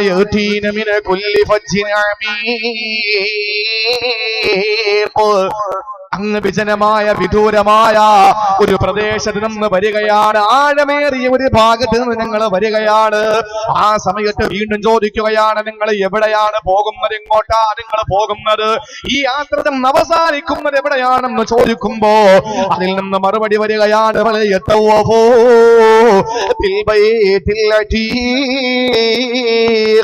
ചിരപുരാതനമായ പരിശുദ്ധമായ കഅബയെ ലക്ഷ്യമാക്കിയിട്ടാണ് ഞങ്ങൾ വരുന്നതെന്ന് മറുപടി വരികയാണ്. സഹോദരങ്ങളെ, എവിടെ പോകുന്നു എന്ന് ചോദിച്ചപ്പോഴുള്ള മറുപടിയും ഖുർആനാ. എവിടെ നിന്ന് വരുന്നു എന്ന് ചോദിച്ചപ്പോഴുള്ള മറുപടിയും ഖുർആനാണ്. ഇതിന് നമുക്ക് കഴിയുമോ? കഴിയില്ല. മഹാനായ ഉമർ റളിയല്ലാഹു അൻഹു അത്ഭുതപ്പെടുകയാണ്. ഉമർ റളിയല്ലാഹു അൻഹു ആശ്ചര്യപ്പെടുകയാണ്. കാരണം ആ സമയത്ത് ഖുർആൻ വലിയ പാണ്ഡിത്യമുള്ള ആരോ ആണ്. ഇത്രത്തോളം വലിയ പണ്ഡിതനായ ആരാണ് ഇതിനകത്തുള്ളതെന്ന് അറിയാൻ വേണ്ടി ഉമർ റളിയല്ലാഹു അൻഹുവിന് വ്യഗ്രതയായി. ഉമർ റളിയല്ലാഹു അൻഹു ചോദിക്കുകയാണ്, നിങ്ങളൊരു പണ്ഡിതൻ ഉണ്ടാകുമല്ലേ? നിങ്ങളുടെ സംഘത്തിലൊരു പണ്ഡിതൻ ഉണ്ടാകുമല്ലേ? അവര് പറഞ്ഞു, അതെ, ഞങ്ങളുടെ കൂട്ടത്തിൽ വലിയ ഒരു പണ്ഡിതനുണ്ട്. അല്ലാഹുവിന്റെ പരിശുദ്ധമായ ഖുർആനിന്റെ ആഴത്തിലൂടെ ഒഴുകിട്ടിറങ്ങിയ ഖുർആനിന്റെ സാഗരത്തിൽ മുങ്ങിട്ടപ്പുന്ന ഒരു വലിയ പണ്ഡിതൻ ഞങ്ങളോടൊപ്പമുണ്ട്. ആ സമയത്ത് മഹാനായ ഉമർ റളിയല്ലാഹു അൻഹുവിന്റെ സംഘത്തിൽ നിന്ന് 4 പേര് 4 ചോദ്യങ്ങൾ ചോദിക്കുകയാണ്. സുബ്ഹാനല്ലാഹ്. 4 ചോദ്യങ്ങൾക്ക് മറുപടി പറയുകയാ. ആ മറുപടി 4 കേട്ട ഉമർ റളിയല്ലാഹു അൻഹു ചോദിച്ചത് എന്തെന്നറിയോ? നിങ്ങളിലുള്ള പണ്ഡിതനും മറ്റാരുമാകില്ല, അത് ഇബ്നു മസ്ഊദ് അല്ലാതെ മറ്റാരുമല്ല. നിങ്ങളുടെ കൂട്ടത്തിൽ ഇബ്നു മസ്ഊദ് ഉണ്ടോ? അവര് പറഞ്ഞു, ഉണ്ട്, ഞങ്ങളുടെ കൂട്ടത്തിൽ ഇബ്നു മസ്ഊദ് ഉണ്ട്. ഉമർ റളിയല്ലാഹു അൻഹു പറയും, ഇബ്നു മസ്ഊദിനല്ലാതെ ഇങ്ങനെ ഒരു മറുപടി പറയാൻ കഴിയില്ല. ഇവിടെ പോകുന്നു എന്ന് ചോദിച്ചപ്പോൾ ഖുർആനിന്റെ ആയത്ത് പെട്ടെന്ന് വരിക. എങ്ങോട്ട് പോകുന്നു എന്ന് ചോദിച്ചപ്പോൾ ഖുർആനിന്റെ ആയത്ത് വരിക. ഏറ്റവും വലിയ ചോദ്യങ്ങൾ 4 ചോദിക്കുമ്പോ ചോദ്യം 4 പരിശുദ്ധമായ ഖുർആനിലൂടെ മറുപടി കൊടുക്കുന്ന ഒരു വലിയ പാണ്ഡിത്യത്തിന്റെ കുലപതിയാണ് ഇബ്നു മസ്ഊദ് റളിയല്ലാഹു തആല അൻഹു. സഹോദരങ്ങളെ, ഒന്നാമത്തെ ചോദ്യം ഏതെന്നറിയുമോ? ഞാൻ ചുരുക്കി പറയും 6 7 ചോദ്യങ്ങൾ ചോദിക്കുമ്പോ എല്ലാം വിശദീകരിക്കാൻ 2 മണിക്കൂറിന്റെ ഉള്ളിൽ നമുക്ക് സമയം തികയാത്തത് കൊണ്ട് പ്രിയപ്പെട്ട സഹോദരങ്ങളെ ഞാൻ വിശദീകരിക്കുന്നില്ല. 4 ചോദ്യങ്ങളാണ് വിശദീകരിക്കുന്നത്. ആ 4 ചോദ്യങ്ങളും ഈ കാലഘട്ടത്തിൽ ചർച്ച ചെയ്യേണ്ട വിഷയമാണ്. ഒന്നാമത് ചോദിച്ചത് ഏതെന്നറിയുമോ? ഉമർ റളിയല്ലാഹു അൻഹുവിന്റെ സംഘത്തിൽ ഇരിക്കുന്ന ഒരാൾ ചോദിക്കുകയാണ്, ഇബ്നു മസ്ഊദ് റളിയല്ലാഹു അൻഹുവിന്റെ സംഘത്തോട് ചോദിക്കുകയാണ്, അല്ലാഹുവിന്റെ പരിശുദ്ധമായ ഖുർആനിലെ ഏറ്റവും മഹത്വമുള്ള ആയത്ത് ഏതാണ്? അറിയുമോ സഹോദരങ്ങളെ? 6266 ആയത്തുകൾ അല്ലാഹു 114 അധ്യായങ്ങളിലൂടെ ഈ ലോകത്തിന് സമ്മാനിക്കുമ്പോ അതിലേറ്റവും മഹത്വമുള്ള ആയത്തേതെന്ന് ചോദിക്കുകയാണ്. ഏറ്റവും വലിയ മഹത്വമുള്ള ആയത്തേതാണെന്ന് എന്റെ പെങ്ങളെ അറിയുമോ? ഞാൻ നിങ്ങൾ ഖുർആനിന്റെ വക്താക്കളാണ്. കഴിഞ്ഞ 1 കൊല്ലത്തിന് മുമ്പല്ലേ പ്രിയപ്പെട്ടവര്, നിങ്ങൾക്ക് കോടീശ്വരൻ എന്ന പരിപാടിയില് നടൻ സുരേഷ് ഗോപിന്റെ പ്രിയപ്പെട്ട സഹോദരങ്ങളെ മനസ്സിലാക്കാൻ വേണ്ടി പറയുകയാ. സോഷ്യൽ മീഡിയയിലൂടെ കണ്ട കാര്യമാണ്. സുരേഷ് ഗോപി പാവപ്പെട്ട ഒരു മുസ്ലിം സഹോദരിയെ ടേബിളിൽ പിടിച്ചിരുത്തിയിട്ട്, പ്രിയപ്പെട്ട സഹോദരങ്ങളെ മനസ്സിലാക്കുക, ടേബിളിന്റെ മുമ്പിൽ കൊണ്ടിരുത്തിയിട്ട് ആ പെണ്ണിനോട് ചോദിക്കുകയാണ്, ഒരു സിനിമ ഇട്ടുകൊടുത്തതിന്റെ 5 സെക്കൻഡ് 10 സെക്കൻഡോളം വരുന്ന ശബ്ദരേഖ ഇട്ടുകൊടുത്തിട്ട് ചോദിച്ചു, ഏത് സിനിമയാണ്? ആ പെണ്ണ് മറുപടി നിമിഷ നേരം കൊണ്ട് പറയുകയാണ്. ഒരിക്കൽ പോലും ആ പെണ്ണിന് ആലോചിക്കേണ്ടി വന്നില്ല, ആ പെണ്ണിനൊന്ന് ചിന്തിക്കേണ്ടി വന്നില്ല. ഒരു പഴയ കാലത്തെ സിനിമ ഇട്ടുകൊടുത്തിട്ട് ആ സിനിമ 10 സെക്കൻഡ് നീണ്ടു നിന്നപ്പോ അതേത് സിനിമയിലെ രംഗമാണെന്ന് ചോദിക്കുമ്പോൾ ഈ സമുദായത്തിന്റെ ഒരു സഹോദരി മറുപടി കൊടുക്കുകയാണ്. രണ്ടാമത് ആ നടൻ ചോദിച്ച ചോദ്യമേനെന്നറിയോ? പരിശുദ്ധ ഖുർആനിലെ ഒരു അധ്യായം, അതൊരു വനിതയുടെ പേരിലാണ് തുടങ്ങപ്പെടുന്നത്. ഒരു വനിതയുടെ പേരിലാണ് അധ്യായമുള്ളത്. ആ വനിത ആരാണെന്ന് ചോദിക്കുമ്പോൾ ആ പെണ്ണിങ്ങനെ ആലോചിക്കുകയാണ്. ആ പെണ്ണിന് മറുപടി കൊടുക്കാൻ കഴിയുന്നില്ല. സഹോദരങ്ങളെ, 4 ഓപ്ഷൻ കൊടുത്തിട്ടാണ് ആസിയയുടെയും അതുപോലെ തന്നെ ഖദീജയുടെയും മറിയം ബീബിയുടെയും ആയിഷയുടെയും പേര് കൊടുത്തിട്ട് ഇതിൽ ഏതാണ് ആ വനിതയെന്ന് ചോദിച്ചിട്ടറിയാൻ കഴിയാത്ത പെങ്ങളുണ്ട്. ഏത് പെങ്ങളെന്ന് ചോദിച്ചാലും മലപ്പുറത്തുകാരിയാണ്. ഏത് മലപ്പുറമാണ്? മുസ്ലിം ഭൂരിപക്ഷ പ്രദേശമായ മലപ്പുറമാണ്. ഇങ്ങനെയുള്ള പെങ്ങളാണ്, ഹിജാബ് ധരിച്ചവും പെങ്ങളാണ്. പെങ്ങളോട് വിശുദ്ധമായ ഖുർആനിനെ പറ്റി ചോദിക്കുമ്പോ ഇന്ന് സഹോദര സമുദായത്തിൽപ്പെട്ടവര് പോലും പറയാൻ കഴിയുന്ന ഏറ്റവും ലളിതമായ ഒരു ചോദ്യം ചോദിച്ചപ്പോ അതിന് പോലും ഖുർആനിൽ നിന്ന് മറുപടി കൊടുക്കാൻ ഈ സമുദായത്തിന്റെ തലതിരിഞ്ഞു പോയ പെങ്ങളെ കൊണ്ട് കഴിയാതെ പോയെങ്കില് എന്റെ കാങ്കോല നിവാസിനികളായ പെണ്ണുങ്ങളെ, എന്റെ പ്രിയപ്പെട്ട ചെറുപ്പക്കാരാ, അല്ലാഹുവിന്റെ പരിശുദ്ധമായ ഖുർആനിലെ ഏറ്റവും മഹത്വമുള്ള ആയത്തേരം അറിയുമോ? ഖുർആൻ ഓതുന്നവരോട് ചോദിക്കുകയാണ്, ഈ റമളാൻ മാസത്തിലും 4-5 ഖത്തം തീർത്ത എന്റെ ചെറുപ്പക്കാരാ, എന്റെ പിതാക്കന്മാരെ, 6266 ആയത്തുകൾ 114 അധ്യായങ്ങളിലെ പടച്ചതമ്പുരാൻ ഈ ലോകത്തിന് സമ്മാനിക്കുമ്പോ സഹോദരങ്ങളെ, ഇതിലെ ഏറ്റവും മഹത്വമുള്ള ആയത്തേതാണ്? ഇതിലേറ്റവും മഹത്വമായ ആയത്തേതാണ്? ഈ പണ്ഡിതനോട് ചോദിക്കുന്നത് ഉമർ തങ്ങളുടെ കൂട്ടത്തിലുള്ള സാധാരണക്കാരനാണ്, ഇൽമിൽ വളരെ കുറഞ്ഞ ഒരു മനുഷ്യനാണ് ചോദിക്കുന്നത്. ചോദിക്കുന്നത് ആരോടാണ്? ഇബ്നു മസ്ഊദ് ഇരിക്കുന്ന സംഘത്തോടാണ് ചോദിക്കുന്നത്. ഉടൻ തന്നെ അവിടെ നിന്ന് മറുപടി വരികയാണ്, സുബ്ഹാനല്ലാഹ്, അല്ലാഹുവിന്റെ പരിശുദ്ധ ഖുർആൻ, അല്ലാഹുവിന്റെ ഖുർആനിലെ ഏറ്റവും മഹത്വമുള്ള ആയത്ത് വരികയാണ്. ഏതായത്താണെന്നറിയോ? ഇത് ഇബ്നു മസ്ഊദിനല്ലാതെ പറഞ്ഞു കൊടുക്കാൻ പിന്നെ ആർക്കാ കഴിയുക? ഇബ്നു മസ്ഊദിനല്ലാതെ ലോകത്തിന് പഠിപ്പിച്ചു കൊടുക്കാൻ വേറെ ആർക്കാ കഴിയുക? ഇബ്നു മസ്ഊദ് തങ്ങൾ പറഞ്ഞു കൊടുക്കുകയാണ്, അല്ലാഹു ലാ ഇലാഹ ഇല്ലാ ഹുവൽ ഹയ്യുൽ ഖയ്യൂം ലാ തഅഖുദുഹു സിനത്തുൻ വലാ നൗം. സഹോദരങ്ങളെ, ഈ ആയത്താണ് ഇതിന്റെ അവസാന ഭാഗം വരെ ഓതി കൊടുത്തിട്ട് ഇബ്നു മസ്ഊദ് തങ്ങൾ പറയുകയാണ്, അല്ലാഹുവിന്റെ പരിശുദ്ധമായ കലാമായ ഖുർആനിലെ ഏറ്റവും മഹത്വമുള്ള ആയത്ത് ഈ ആയത്താണ്. ഏതായത്ത്? അല്ലാഹു ലാ ഇലാഹ ഇല്ലാ ഹുവൽ ഹയ്യുൽ ഖയ്യൂം ലാ തഅഖുദുഹു സിനത്തുൻ വലാ നൗം എന്ന് തുടങ്ങുന്ന പരിശുദ്ധ ഖുർആൻ സൂറത്തുൽ ബഖറയിലെ ഒരു ആയത്ത്. ഈ ആയത്തിന്റെ പേര് എന്താ പോലെ? ആയത്തുൽ കുർസി. സംശയിക്കേണ്ട, ഇനി ആര് ചോദിച്ചാലും പരിശുദ്ധ ഖുർആനിലെ ഏറ്റവും മഹത്വമുള്ള ആയത്ത് ഏതാ? എല്ലാം മഹത്വമുള്ളതാണ്, ഏത് മഹത്വമുള്ളതാണ്. പക്ഷെ അതിലേറ്റവും മഹത്വമുള്ളത് ഏതാണ്? അത് ആയത്തുൽ കുർസിയാണെന്ന് മഹാനായ ഇബ്നു മസ്ഊദ് റളിയല്ലാഹു തആല അൻഹു പറയാണ്. എത്ര പേർക്കറിയാം? എത്ര പേർക്ക് ആയത്തുൽ കുർസി തെറ്റാതെ ഓതാൻ കഴിയുന്ന എത്ര പേര് നമ്മുടെ സമുദായത്തിലുണ്ട്? ഞാൻ ആക്ഷേപിക്കുകയല്ല, കുറ്റപ്പെടുത്തുകയാണ്, ഞാൻ വിമർശിക്കുകയാണ്. എന്തുകൊണ്ടാണെന്നറിയോ? പരിശുദ്ധ ഖുർആനിലെ ഏറ്റവും ഈ ആയത്തിന്റെ പ്രത്യേകത എന്താണ്? ഈ ആയത്തിന്റെ മഹത്വം എന്താണ്? വിശദീകരിക്കാൻ എന്നാൽ ഇത് ഇന്നൊരു ദിവസം പ്രസംഗിക്കേണ്ടി വരും. നമുക്കിനി ആകെ ഉള്ളത് തുച്ഛമായ സമയമാണ് നമുക്കിനിയുള്ളത്. അതുകൊണ്ട് ഞാൻ വിശദീകരിക്കുന്നില്ല.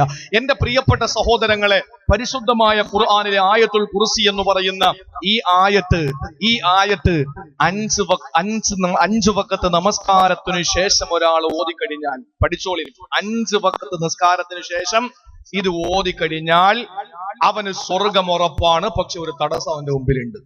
എന്ത് തടസ്സം? മരണം എന്ന് പറയുന്ന ഒരു തടസ്സം അവന്റെ മുന്നിലുണ്ട്. മരിച്ചാൽ അപ്പോഴേ അവൻ സ്വർഗത്തിലാണ്. ആര്? 5 വഖത്ത് നിസ്കാരത്തിന് ശേഷം ആയത്തുൽ കുർസി മുടങ്ങാതെ ഓതുന്ന ഒരാൾ.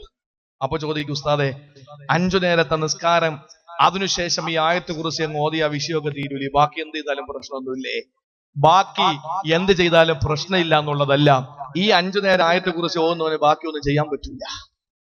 കള്ളു പിടിക്കാനും പെണ്ണ് പിടിക്കാനും പലിശ വാങ്ങാനും ഒന്നും അവനെ കഴിയില്ല. കാരണം അർത്ഥറിഞ്ഞ് ലാ തൗഖുദു അല്ലാഹു ലാ ഇലാഹ ഇല്ലാ ഹുവൽ ഹയ്യുൽ ഖയ്യൂം, അവന് ഹയ്യും ഖയ്യൂമുമാണ്, എന്നെന്നും ശേഷിക്കുന്നവനും ജീവിച്ചിരിക്കുന്നവനും കഴിവുള്ളവനും ഒക്കെയാണ്, അവനല്ലാതെ ആരാധ്യനില്ല. ലാ തൗഖുദുഹു സിനത്തുൻ വലാ നൗം. അല്ലാഹുവിന് 2 രീതിയിലുള്ള ഉറക്കമില്ല. 2 രീതിയിലുള്ള ഉറക്കം ഏതാണ്? ഒന്ന് കട്ടിലിൽ കിടന്ന്, ഒന്ന് പായെ കിടന്ന്.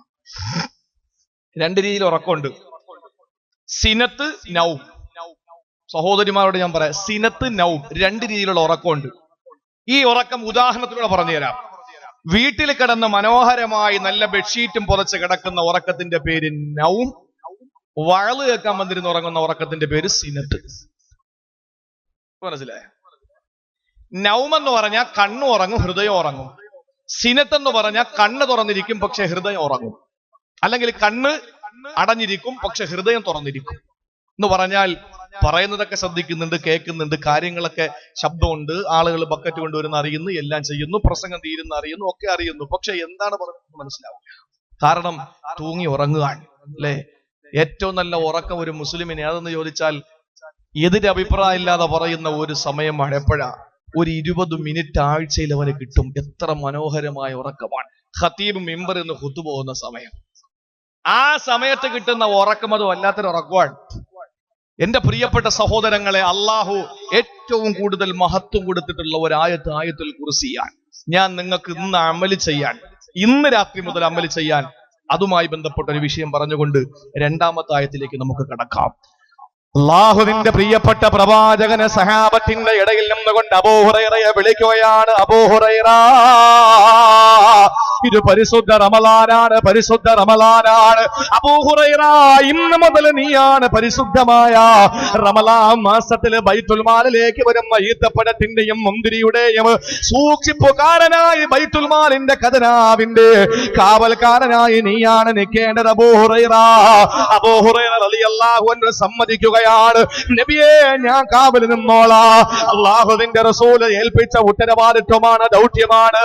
അന്ന് വരെ ആ പരിശുദ്ധമായ ദീനുൽ ഇസ്ലാമിന് സക്കാത്തിന്റെ മുതൽ കൊടുത്തവര് ബൈത്തുൽ മാലിന്റെ ഖജനാവിനകത്ത് കിടക്കുന്ന ഈത്തപ്പഴത്തിനും മുന്തിരിക്കും വേണ്ടി കാവൽ നിൽക്കാം. അബൂ ഹുറൈറ റളിയല്ലാഹു അൻഹു തയ്യാറായി കാവൽ നിൽക്കുകയാണ്. ഒരു കള്ളം വന്നെടുത്തു കൊണ്ടുപോകാൻ കഴിയൂല, ആർക്കും മോട്ടിച്ചു കൊണ്ടുപോകാൻ കഴിയാത്ത രീതിയിൽ മഹാനായ അബൂ ഹുറൈറ റളിയല്ലാഹു അൻഹു കാവൽ നിൽക്കുകയാണ്. സഹോദരങ്ങളെ, നിങ്ങൾക്കറിയുമോ, പാതിരാത്രി കഴിഞ്ഞപ്പോൾ ഒരു അനക്കം കേൾക്കുകയാണ്, കാലൊച്ച കേൾക്കുകയാണ്, ആരോ കടന്നു വരുന്ന ശബ്ദം കേൾക്കുകയാണ്. ഒരു കാൽപെരുമാറ്റം കേട്ടപ്പോൾ മഹാനായ അബൂ ഹുറൈറ ഓടി ചെല്ലുകയാണ്. ഇത് ഞാൻ വിശദമായിട്ട് ഞാൻ എഴുതിയ ഗ്രന്ഥത്തിലുണ്ട്. പ്രിയപ്പെട്ട സഹോദരങ്ങളെ, ഇന്നലെ ഇവിടെ ഇന്ന് കൊടുക്കുന്ന ബുക്കിലുണ്ട്. പ്രിയപ്പെട്ടവരെ, അബൂ ഹുറൈറ റളിയല്ലാഹു അൻഹു ഓടി ചെല്ലുകയാണ്. ആരാണെന്ന് അറിയാൻ വേണ്ടി ചെല്ലുമ്പോൾ നാട്ടുകാരനല്ല, അറിയില്ല, കള്ളനാണ്. ഖജനാവിന് കെട്ടുന്ന ഈത്തപ്പഴം മോട്ടിക്കാൻ വേണ്ടി വന്ന കള്ളനാണ്, പെരുങ്കള്ളനാണ്. ചിന്തിക്കണേ സഹോദരങ്ങളെ. അബൂ ഹുറൈറ ഓടിച്ചെന്നവനെ അങ്ങ് പിടിക്കുകയാണ്. എന്നിട്ട് പറഞ്ഞു, പെരുങ്കള്ള, നീ ബൈത്തുൽ മാലിൽ നിന്ന് ഈത്തപ്പഴം മോട്ടിക്കാൻ വേണ്ടി വന്നവനല്ലേ, നിന്നെ വിടില്ലടാ, റസൂലുള്ളാഹിനെ ഏൽപ്പിക്കുമടാ. ആ സമയത്ത് അബൂ ഹുറൈറയുടെ മുന്നിൽ ആ വന്ന കള്ളൻ ഇങ്ങനെ താണകേണ അപേക്ഷിക്കുകയാണ്, ഇല്ല, റസൂലിനോട് പറയല്ലേ, മുഹമ്മദ് നബിയോട് പറയല്ലേ, ഞാൻ എന്റെ കുടുംബത്തിന്റെ ദാരിദ്ര്യം കൊണ്ട് വന്നു പോയതാ. എന്റെ ഭാര്യ മക്കള് പട്ടിണിയിലാണ്, വിഷമത്തിലാണ്, വ്യസനത്തിലാ. ഇന്ന് ഞാനിത് കൊണ്ടു കൊടുത്തില്ലെങ്കിൽ എന്റെ പൊന്നുമക്കളുടെ ജീവൻ അപകടത്തിലാണ്. അതുകൊണ്ട് ഗതികേട് കൊണ്ട് മോട്ടിക്കാൻ ഇറങ്ങിയതാണ്, ഗതികേട് കൊണ്ട് മോട്ടിക്കാൻ വേണ്ടി വന്നതാണ്. മാപ്പാക്കണേ, ഇനി ഞാൻ വരില്ല. പാവപ്പെട്ട അബൂ ഹുറൈറ റളിയല്ലാഹു അൻഹു അവനെ അങ്ങ് അഴിച്ചു വിടുകയാണ്. പിറ്റേന്ന് നേരം വെളുത്ത സുബഹി നിസ്കാരത്തിന് വേണ്ടി റസൂലുള്ളാഹിന്റെ മദീനത്തുൻ നബവിയിലെ ബിലാൽ റളിയല്ലാഹു അൻഹു ഇഖാമത്ത് കൊടുക്കുകയാ. പിന്നിൽ അണിനിരന്നുകൊണ്ട് നിസ്കാരം നടത്തുമ്പോ സഹോദരങ്ങളെ, നമസ്കാരം കഴിഞ്ഞ് ഓരോരുത്തരും സലാം പറഞ്ഞിട്ട് നബി തങ്ങളോട് മുസാഫഹ ചെയ്ത് പിരിയാൻ വേണ്ടി പോകുമ്പോ അബൂ ഹുറൈറ റളിയല്ലാഹു അൻഹുവിനെ റസൂലുള്ളാഹി വിളിക്കുകയാണ്. വിളിച്ചിട്ട് ചോദിക്കുകയാണ്, അബൂ ഹുറൈറ, അബൂ ഹുറൈറ, ഇന്നലെ വന്ന കള്ളനെ നീ എന്ത് ചെയ്തു? ഇന്നലെ വന്ന കള്ളനെ നീ എന്ത് ചെയ്തു അബൂ ഹുറൈറ? അബൂ ഹുറൈറ ഞെട്ടിപ്പോയി. പടച്ചവനെ, ഞാനും ആ കള്ളനുമല്ലാതെ അള്ളയല്ലാതെ മറ്റാരും അറിഞ്ഞിട്ടില്ല. നബിയേ, നിങ്ങൾ എങ്ങനെ അറിഞ്ഞു? ആ സമയത്ത് അബൂ ഹുറൈറയോട് റസൂലുള്ളാഹി പറയുകയാണ്, അബൂ ഹുറൈറ, അവൻ നിന്നെ പറ്റിച്ചു കളഞ്ഞല്ലോ, അവന്റെ കള്ളനാണ്. ഇല്ല നബിയേ, ദാരിദ്ര്യത്തിന്റെ കട്ടപ്പാടിന്റെ വേദനയുടെ നൊമ്പരങ്ങൾ പറഞ്ഞപ്പോഴാണ് വെറുതെ വിട്ടത്. ഇല്ല ഇല്ല അബൂ ഹുറൈറ, അവന് കള്ളനാണ്. അബൂ ഹുറൈറ, നിന്നെ പറ്റിച്ചു കളഞ്ഞു. ഇന്നും അവൻ വരും അബൂ ഹുറൈറ, സൂക്ഷിച്ചോളാൻ പറഞ്ഞു. അന്ന് റസൂലുള്ളാഹിയുടെ പ്രിയപ്പെട്ട അനുചരനെ കാവൽ നിൽക്കുകയാണ്. അബൂ ഹുറൈറ തങ്ങളെ കാവൽ നിൽക്കുമ്പോ വീണ്ടും ആ കാൽപെരുമാറ്റം കേൾക്കുകയാണ്. ഓടി ചെന്ന് നോക്കുമ്പോൾ ഇന്നലെ വന്നവനെ തന്നെയാണ്. അവനെ പിടിച്ചിട്ട് പറഞ്ഞു, എടോ, ഇന്നലെ നീ മാപ്പ് ചോദിച്ചിട്ട് എന്റെ മുമ്പിൽ